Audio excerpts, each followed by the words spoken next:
In today's episode of The Countdown, we're going to be talking about Jannik Sinner and his amazing victory against Daniil Medvedev in the final of Beijing. Anything else coming up, JG? Yes, we have latest news and, of course, another episode where I beat you at the shootout. Sit back, enjoy. This is The Countdown. Novak Djokovic has won the Australian Open. 35 matches unbeaten. He's done it! Carlos Alcaraz. He wins his 14th Roland Garros title. Djokovic wins the Tour Finals for a record equaling 6 times.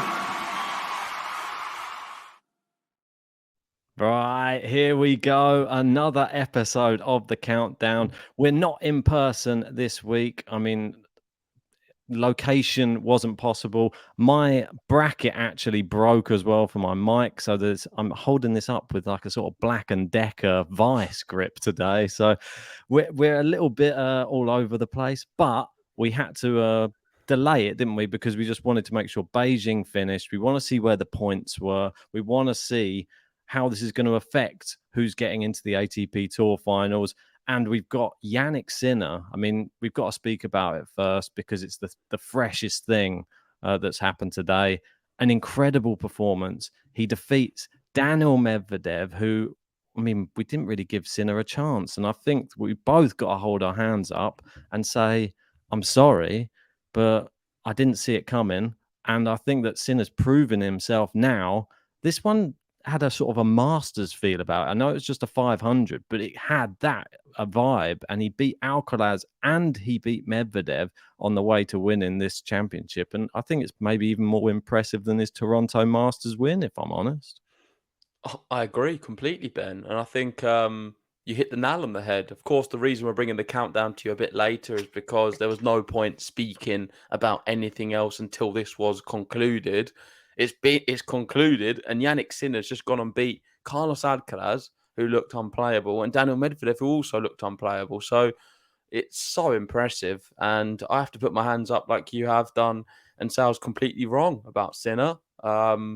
He looked throughout the tournament at times like his illness was getting the better of him. You see him throwing up on the court side. Seemed to have shifted it though, and these conditions suited him down to the ground because it was fast courts. He was coming in, serve volleying. There was a period in the match, I'm not sure if it was in the semi-final or the final, because I saw it on Twitter, where he was 15. I think it was the semi-final against Alcaraz. He went to the net 15 times and he won every single point he went to the net. And he did it against Daniil Medvedev also today. And It was very, very effective. We know that is the way Djokovic has beaten Medvedev over the years, sort of forcing him into having to pass him at the net. And it's difficult, especially in these fast conditions when you can have such a big serve out wide. You cover the angles nicely by coming to the net, and it's difficult to pass. And his hands are incredible. Like, he's got some of the best volleying skills out of any of the players on tour. I think Tsitsipas is another one who's very good. Of course, Alcaraz not bad, but Sinner right up there. And beating Medvedev in the way he did and inform Medvedev straight sets, I think it was warranted. It wasn't like he just got lucky in sets. He was probably the better player in both of them. And maybe Medvedev was better in the second set. I think the second set was a 50-50 shootout, but the first set, Sinner was definitely better. Yeah. And I agree with you that this doesn't feel like an ATP 500 because you had all of the very best players then. He's had to beat the very best to get to lifting that trophy. Yeah, I thought it was an incredible performance. The one against Alcaraz I thought was exceptional, to give him a breadstick. And that just goes to show it was the next level. Like we saw, Medvedev was able to beat Alcaraz at the US Open. He was the sort of the natural progression. Once you've beaten Alcaraz, now you have to go up against the boss in the final. And it's Daniil Medvedev. And they actually put up a statistic. I don't know the exact number, but showing since 2018, he is by far the most hard court wins out of everybody on tour. I think it was something like 240 or something like that, around that number. And he was about, I think 50 ahead of Djokovic. Bear in mind, Djokovic, I think, only lost 27 since 2018, though, on hard court, which is an amazing achievement in itself. But Jannik Sinner to beat Medvedev, I think that his style of tennis, and especially not being even that well this week, that just goes to show that this is the type of performance that he needed to change the minds of people like you and me, who are always getting on his back for being a little bit too flaky, not strong enough mentally. Well, he's proven us wrong this week, and a lot of the other naysayers out there. He came out the traps. He hits the ball so hard, and he serves so well. And these courts are perfect for him. And I thought it was nearly a faultless performance today. I didn't think there was much. He didn't really put a foot wrong. Neither did Medvedev, really. Only the tie breaks. No break of serve today. But it just, when push came to shove, Sinner was a better player because he's more aggressive. Medvedev a little bit pushing in, just staying in rally at the wrong times. Didn't play aggressive when it mattered. And Sinner, that's how he won the match. He was in fine form, Jannik Sinner, all week, and I think it was typified in the final. Certain shots I liked was the ones where he was sort of outstretched. Medvedev looked like he was going to put the point away. There was one of them on top of the net with a volley, and Sinner just gets the frame of the racket to the ball and passes him. It was the story of the match. He just seemed to have that extra shot. And even the longer rallies, Sinner was winning them too. Yeah. Which, we know Medvedev, he's someone who he want to sort of suffocate you in a long rally from the baseline. Sinner was doing that, and he was more than happy because, like you said, I think he had that extra bit of aggression, a little bit more power when he needed it, and the conditions were perfect. And you'd expect, I think, Jannik Sinner to be a name who's going to be there or thereabouts in China for the many more years he's got left in his career. I think he's going to really enjoy this time of year and come into his own. Physically, he was excellent. Mentally, I've already said, I think he's turned a big corner in 2023 as a whole, and you can consider him as a top player based off that alone. I've just been a bit cautious about his physical state with blisters, sickness, injuries. I thought he's been a little bit soft, but he's proving me wrong, and he's getting stronger, I'm sure, with time. He's, of course, only young. And it's led to this podcast here today where we're asking the question, and the question is Jannik Sinner a contender to win the ATP Finals in Turin? Of course, today is the day he qualified, I believe. Is that right? I mean, I think it's. I don't think it's official. It's I don't not think it's official because you've 30 got the points. the cuts night, but it's. I mean, come on. It's done. Is he not going to get 30 points over the course of the next? I mean, it's ridiculous. Well, it's not just that cut will drop. Exactly. So he's definitely in. He's not mathematically qualified, but he's qualified. He's in. After today, he's definitely qualified. No doubts about it. Is he a contender to win the whole thing? I think he has to be considered as a contender if he continues. And where do you put him as well? Second part to the question: where do you put him in the contention of the discussion? Well, I would put him probably at number 3. I'd say I'd still put him behind Medvedev and Djokovic, and that's just that. I think he goes above Alcaraz. Oh, Ben, don't be stupid. What, the tour final? Just because you've seen this one little glimpse here. No, because I know he's got a good head-to-head against Alcaraz, no, but I'm not talking about. I'm not speaking about him versus Alcaraz. That one you've got a case for. He's got to play other players in this event, and you're making Sinner as more of a favourite than Alcaraz to win the tour finals. Yeah, I think so. I think he's better on indoor hard court than Alcaraz is. That's my personal opinion. I don't know if you feel free to disagree. The US Open champion. Yeah, is that played on indoor hard court? Not last time I checked. But Jannik Sinner, his form, if he didn't come up against Zverev in that US Open, who knows what happened? We could say the same about last year if he didn't come up against Alcaraz. Obviously, you can only beat who's in front of you, and Zverev was just a very tough competitor. He obviously lost to Alcaraz. I think that when he won Toronto, that was a very good performance from Sinner. He managed to beat, Berrettini, Monfils, Tommy Paul, and then de Minaur in the final. He did lose straight away after that match, though, in Cincinnati. He lost to Lajovic in Cincinnati in his first match. Do you think we're going to see the same from him again in Shanghai, or do you think he's going to be riding a bit more of a wave after beating two of the best players on tour? I don't know. I really don't know. Tough, isn't it? I feel like I've been wrong about Jannik Sinner recently, so it's hard for me to make a big statement here.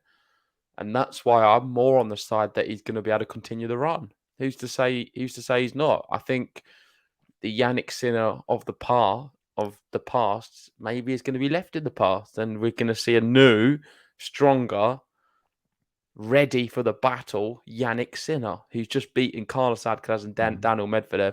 Don't care what you say, you have to respect this guy seriously now. He's shown it. He really has, and he's upped his level when it mattered. I know it wasn't a Masters event, but it definitely had that feel of one because there were so many good players. Is Shanghai going to be different considering it is a Masters now and he's just won an event? Is he going to be a little bit fatigued, not just physically, but mentally tired of the battles of a tennis match? We'll wait and see. But if anyone can do it right now, I think Jannik Sinner can, because he's proven a lot of people wrong, myself and you included. Yeah. And I wouldn't be surprised if we see Jannik Sinner make a run. And on the question, because people want probably me to say my piece on it, do I think he's a contender to win the whole thing? I think he is now. I really do. And what I mean by that is we always said it's between Djokovic, Alcaraz, Medvedev, and trying to make a case for Zverev. I'm not sure if I'm going to put Zverev in there. I feel Sinner is more advanced than Zverev right now. And I would fancy him as my fourth with Zverev in fifth. Yeah, I would say so. That would be my power rankings. Well, I don't know why you'd say so, because you disagreed with me. You had him above Alcaraz. So. Yeah, I would. I would have him above them. But I think Zverev is still got a little bit more to find. But we're not. So Zverev drops down to fifth. Alcaraz drops down to fourth. Is that correct? Yeah. For you in your top five? At the moment, but we're not. Number one, Djokovic, is it? Yeah, we've not hit the indoor hard court yet. So once we get onto the real Zverev territory, which I think that it's going to be very, very interesting when we get to the likes of Paris and stuff like that, and we start seeing if he can put some runs together there. Paris, we're going to get Djokovic, Zverev, Medvedev, Sinner, Alcaraz. Yeah, Sinner. Isn't it exciting now? Yeah. It's really hotting up now. I'm really enjoying it. And there's even players like Dimitrov are playing really well at the moment. That's a bit crazy. I mean, he took a set off Sinner in this, and even Evans took a set off Sinner. They did something that Medvedev and Alcaraz couldn't do. Which is a bit crazy. I hate to break it to you though, but Dimitrov won't be playing the tour finals. What? No, he's won it before though. But saying that, Ben, I don't know if it might be mathematically possible if he wins Shanghai. I'll pop this up on air. Well, it would get up to 2,600 if he wins Shanghai. It's a big ask. Well, yeah, he might have to win. He might have to if Dimitrov wins Shanghai and Bercy, then he'll be all right. There you go. He's in. So anything is possible. It's all up for grabs right now. My just looking at this, I mean, Sinner's qualified. Who's going to be the other players to get through? Are they making up the numbers? Yes and yes. I'm not definitely who's going to go through. I'm not sure. Part of me thinks we might see De Minaur make it. Maybe. I think it's a good time of the year for him, this type of tournament. Yeah. So I think the obvious one, obviously, Zverev. I think he should be okay. I think Tsitsipas is fine with them points. Rublev will be there. I feel there's only going to be the one spot up for grabs between Rune, Fritz, Ruud, and De Minaur.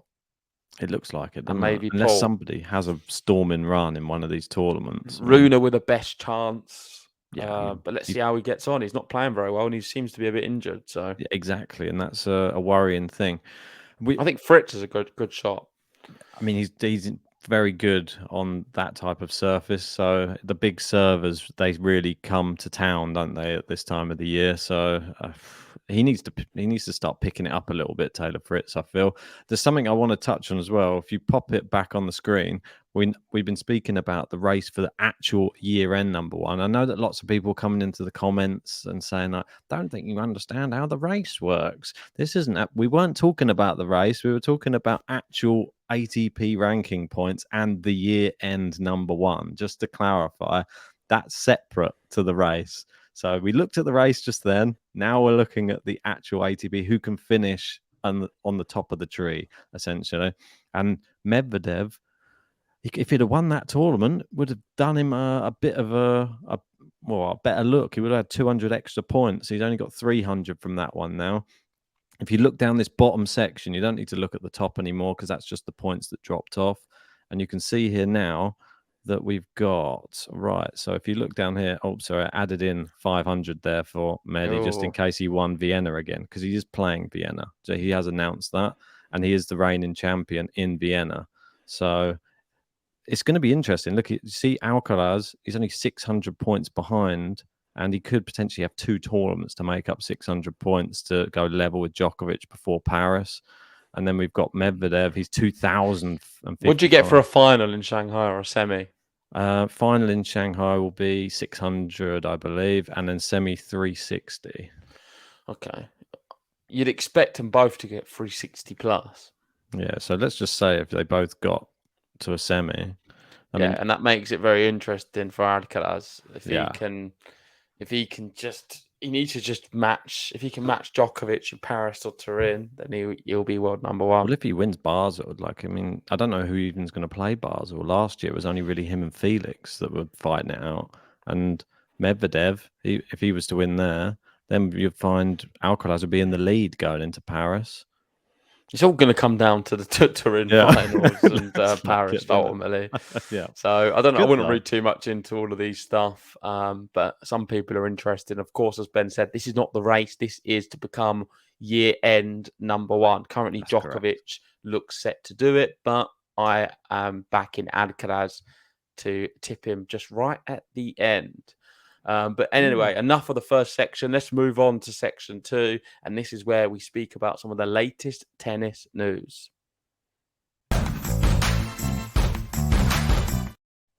Right. So we'll have a look to X and see what we have in store today. So first up, we've got Bastian Facken, and he's saying, remember the 2018 Shanghai Trophy ceremony when Djokovic started speaking Mandarin out of nowhere and was half stunned, half in love. Yeah, this was I feel like it was a moment which really embarrassed Borna Coric. He was just standing there like, I don't have a clue what to say now. What am I going to do? But it just shows Djokovic, really. He can speak every language, it seems. Yeah, I mean, he's about 7 languages or something he can speak, and it's absolutely crazy. Is there anything he can't do? Probably not. I mean, I bet he can't make a button. Recently. He's doing golf recently. He won the Ryder Cup. I bet he can't make a button though. He probably can't make a button. Or thumbnail. No Photoshops. Yeah, I bet he's terrible on the old laptops, isn't he? I bet he's only can use tennis rackets or tennis balls, and anything with a sport with a ball or a language he's good at. But everything else, terrible. But anyway, I thought that was quite an interesting one to bring up, because obviously we don't have Djokovic in Shanghai, so let's squeeze him into the conversation somehow. And should we squeeze somebody else into the conversation as well? Oh, somebody's back on court. Rafa Nadal is back at practice. I repeat, Rafa Nadal is back at practice. And I think you're allowed to play some of this one. Suppress a little bit. And this is Rafa Nadal. Look at him. Look at that backhand. I mean, oh wow. That's how you play tennis, Ben. Pause it just before we get in trouble. Yeah. But you can see the movement there of Rafael Nadal. He's back on a tennis court. We're going to see him in 2024. And the king is coming for his crown. That's what I'm going to say. It's like the Australian Open he's coming for. He's coming for his crown next year. Revenge will be sweet. Can't wait to see it. Right, the next one we've got here, we haven't spoken about any of the women's yet, but I think that we should. And this one, I actually watched it today, and I thought that it was going to be one of the biggest upsets and one of the biggest victories in Mila Andreeva's young career. She was 6-2, 4-2 up, and 15-30 on Rybakina's serve, and then just went to pieces. Rybakina started playing better. Give credit to her, but she won. I think it was, what was that, 9 games in a row? And I think in the third set, Mila Andreeva only won 1 point in the first 4 games. It was, I don't know what happened. She just completely lost her head once she lost the second set. And So the last 11 games, Rybakina won 10, yeah, I mean, and Andreeva won. Outrageous. I mean, I haven't seen someone fall apart like that for quite some time. Since maybe Alcaraz in Paris, maybe. Well, since when you played the other day. I won 3 games. I'm doing all right. Rybakina didn't look that great today. I'd give Andreeva I think credit. Andreeva, I don't know. I don't think you can be asked. She's just young. She's playing really well, and it happened. I don't really know what to say about this match. I thought it was very good. I did get to catch a little bit of it, and Rybakina played well when it mattered. That's all I can say. Andreeva's going to be back, and she's a very feared player for sure, because I'm expecting her to go on to some big things. Not next year, but the year after. I think 2025, we're going to see Mira Andreeva in the conversation to win some stuff. Yeah, for sure. I mean, Needs more time. She needs to sort out her head from if she wins the first set and loses the second, I feel like she's always going to lose the third at the moment. And that's something she really needs to overcome. You can't win every match in straight sets, and you have to be able to fight back when you lose a set.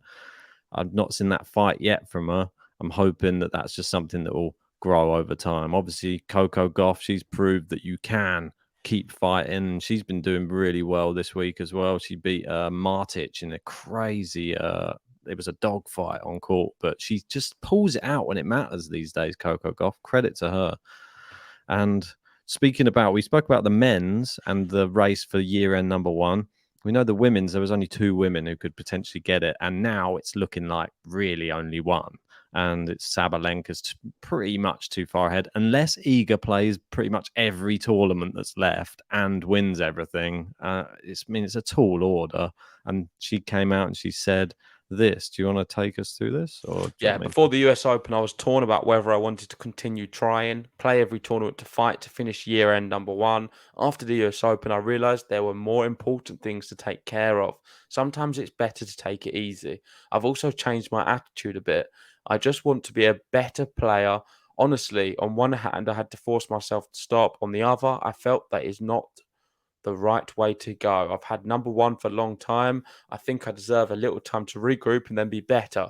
Giving up on goals is sometimes not the right way to go. I'm happy that we have chosen to play only Tokyo, Beijing, and the WTA finals. I think it would be easier if the WTA finals were held earlier, because then I could have a longer pre-season to progress.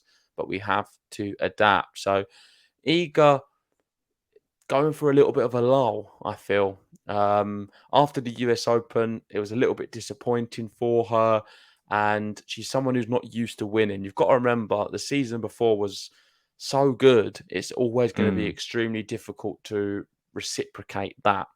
And when you have everything, when you then are then presented the year after with sort of 80% of it, most players would be, if it was just that in an isolated season, they'd be so grateful. Oh my God, what a year I've had.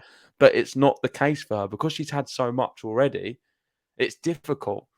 The analogy I can go to is football fans. Man United, when they were winning everything, they took it for granted a little bit. The year after, if they're not winning it, like they struggle with just finishing sort of 5th. There'd be a lot of clubs who would love to finish 5th. West Ham being one of them, my one. So I think Iga's had it so good, it's difficult for her to now adjust to not being the world number 1. Saying that, I think she's right in the fact that she needs to just now regroup, a good pre-season where she can work on the things she needs to improve, because I think there is areas we can now see she needs to improve. Saying that, she just played today against Lynette and it was 6-1, 6-1. So she's not not doing too bad against 25 in the world. Yeah. And I would expect now Saber to finish world number 1. I think she's given up on that task, and the big focus is going to be getting it back next year. And it gives us a good narrative to talk about, because 2024 is going to be the year Iga tries to get world number 1 back. Yeah, I think that she really needs to focus on potentially winning the World Tour finals as well. I mean, she got to the semi-finals. Sabalenka seems to be her Achilles heel, and now she's overtaken her. Sabalenka, it's going to be a tough person to beat, but I think there's a few people who are in the picture for that Tour finals as well. Coco Gauff in very good form as well. Like, you might not have considered her last year. She had a terrible run last year. She lost all her games. So did Pegula. Well, I consider her. I had her win in the Tour finals last year. I don't know if you remember. One of the worst calls, I think. But maybe I was just a little bit too soon, because if I said it this year, you wouldn't call me crazy. Well, obviously. US Open champion. Oh, yeah. If I she'd was have just won a the year US too Open, soon, Ben. if maybe. I had her beating Iga, and then you was like, that will never happen. It won't happen ever. Have you seen the head-to-head? And look what happened this year. She beat her. So eat your words. Well, I had a win in the US Open, so I don't need to eat any words. You had Iga winning the US Open. It didn't really happen, did it? Anyway, let's move away from this. I think that's enough news for today. Yeah, I've got something else for you to eat, and that is my bullet, because the next round, we know what this one's called. It is tennis shootout.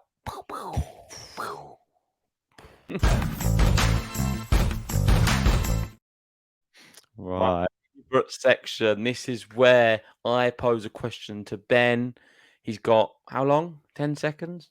30. Well, yeah, 30 seconds it's supposed to be, but yeah, I'll try and do it in 10. No, you've got 30 seconds to answer it. Sometimes it's multiple choice, other times it's not. The key criteria is it needs to be related to the ATP finals or Turin. Okay. So obviously we've done all the other ones. We've done loads about the US Open. We've had some funny in there. I tried to make them a little bit related to you, but it's been difficult of late. So no more Ben questions. Once we've gone through Benjamin Bonzi and Benjamin Hassan, I've run out of ideas. In my pair? No, that's a Benoit. Do you want me to go first today? Yeah, go on then. I feel like you've been going first recently, so I know a lot. let me go first. What music's the top one, right? Top one, yeah. 30 seconds it says. Okay, don't embarrass me. The question for you is this: as you can see, I know you're a big fan of words, Ben. Oh, As you can see, Turin is spelled Turin. It's above your head. I was going to ask you a question on the spelling, but I'm not. So what I've just said is completely irrelevant. Oh. However, Turin is a place in Italy. Correct. I want to ask you, there's a few big ATP players who were born in Turin and live in Turin. How many can you name?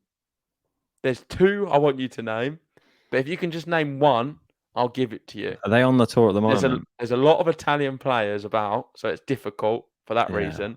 But what players reside in Turin? Go. Right, here we go. Well, I haven't done my homework on this, but I'll fire out some Italian names. Are you just going to tell me yes or no, or am I? No, I need to. After the end, I need two answers from. Oh, just 2. Okay, I'm gonna. So we got we got Darderi, we got Caboli, we got Fanini, we got Berrettini. We know it's not Jannik Sinner because we know he's from your region. Who else have we got on the men's side? Is that all you can name? We got Stefano Napolitano. He's probably from Napoli with that name. Oh, we're coming to the end.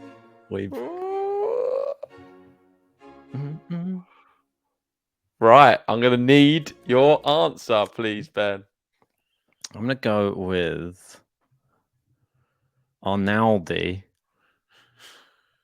And you didn't even say that one. I know, it just came, that was another one. I remember he was playing this week. That was why it came to mind. So I'll go with Arnaldi, and I'll go with I'll go Fanini. He looks like a bit of like a Juve fan. Okay, is that the final answer? Yeah, I'll go with Arnaldi Locked in. Fanini. Okay, I'm just getting it through now. What's this? Just John wait. Telly. Someone's calling through. So you've gone for Fanini and who? Arnaldi. Arnaldi. I can confirm they're both incorrect, Ben, sadly. What? And the two correct answers There are were, only two. and you've not said the names. Do you know the Oh. funny thing is you've not said out of all the Italians you've named, you've not named either of them. Ah. Do you want to have another guess? Oh, what? Do I have to keep going? No, you're done. I'll give you the Yeah. answer. The answer is Lorenzo Sonego Oh, not Massetti as well, is it? and Andrea Vavasori. I didn't say Massetti either. I missed quite a few. There's so Yeah. many. There's loads. And Vavasori, someone you've seen recently. Yeah. Nego, you know him very well. Not And they so are the much. two players from Turin. Wow. I like that one. Good question. Yeah. I wouldn't have said Sonego. For some reason, I would have gone with Sonego more like a Rome or something like that. But that's because he was good in. Isn't Rome near Turin? Don't think so. I don't know. I'm not. You're Mr. Italy. You've got the Italian passport. Oh, no, it's not. Well, it's not too far. It takes 4 hours on a train from Rome to Turin. That's nowhere near then. Right, your question for me. A good bit of geography lessons there at the end. Right, so, so John McEnroe. the tour correct? No, and what year? No, right. The tour finals, indoor hard court. This is something which, not a tournament that Rafael Nadal has I done. knew it was about Rafa. Has I knew done it. too well at. But he's done all right on a couple of occasions, and he has made the final. Please, can you tell me which years that Rafael Nadal made the final? How many years are there? 2. Go. And I need to go for both years. Yeah. Okay, so this is crazy. I was there. I was there. I didn't watch the final. I saw the semi-finals. Okay. What year? Oh no, I saw the round when there was in the early stage. But that was the year Rafa went and won. Not won. It got to the final. What year was that? What year was that? I was so young. I mean, with my dad. I mean, I've got a few I could just pluck out. You're gonna need 2 years. It's gonna as be well. so embarrassing if I get this wrong. Like, it's so hard. Oh, no, it's going. So I'm gonna need both of the years that he got to the final. See if you can get the one that you went to first. Oh, it's going again. Right. I'm gonna go for 2010 and 2010 and 2014. Oh, so close. I mean, you get half a point. It was 2010, but it was 2013. It's so close. Pretty good though. Yeah, not bad. I do know my Rafa Good. stuff. It's good the fact that you were there as well. I thought that was a good one. You didn't for you. realise that, but 2010. Yeah, I remember you that's when saying about going to it. I but was didn't there in realise it was that 2010. year. I think I didn't know it was 2010, but I was bet it was the thinking it's other one. around then. To be fair, I got quite lucky. That was a Did good you go guess. 10 years ago? That's what you need to think? It was longer think than 10 years ago, Ben. Probably 2013 was 10 years ago.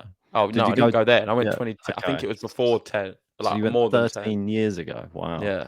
Wow. Lifelong Rafa fan. There you go. So that's this week's one. You got half a point. I got no points. So what can we say about that, really? We'll take it and move on to next week. Right. I think that's it for sections. Is that right? I think so. I mean, unless you just wanted to just look at the odds for Shanghai. I mean, I pulled them up just in case you wanted to have a quick look at it. And you might be surprised to see who's favourite. Carlos Alcaraz, and massive. The reason for that is because of the draw. Yeah. Isn't it Medvedev, Sinner, Zverev all on one half? Yeah. Yep, you got it. So there we go. So Alcaraz has a really good shot to get to the final. You'd expect him to get there because he can easily beat all them other guys based off what we've seen. And that's going to be a lot of points. What's it, 600 points? Yeah. Massive. Maybe we should factor that into. Go back to your little graph and let's add 600 in there. Because I'll Right. be shocked if you don't get to the final.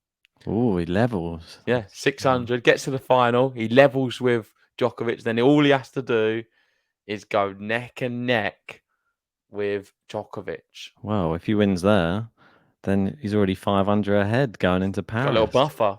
Yeah, I mean, how good would that? Then all he'd need is like what? Even if he got to the semi-finals there, then he's what? Nearly 1,000 points ahead going into the tour finals. Yeah, I think Alcaraz has got it. It's on the door. Oh. But let's wrap it up there. Let us know, guys, in the comment section. Do you believe Alcaraz will finish world number one? I think it's going to be Djokovic or Medvedev. And also, the question of the video, is Jannik Sinner now a contender after winning in Beijing? Is he a contender to win Turin? I think he could be. He's definitely impressed me. And I was pretty wrong about his physical state of play. Yep. If you want to hold your hands up as well, tell us in the comment section below. But hit a like, subscribe, and we'll see you on next week's countdown. Yeah, and also join us on Spotify where we'll be airing this episode too. Give us some 5 stars, a like, a follow, whatever happens on there. And we'll appreciate you forever. But for now, we'll love you and leave you and see you back in China for more tennis action very soon. See you then. Forza, Jannik. Forza, Analdi.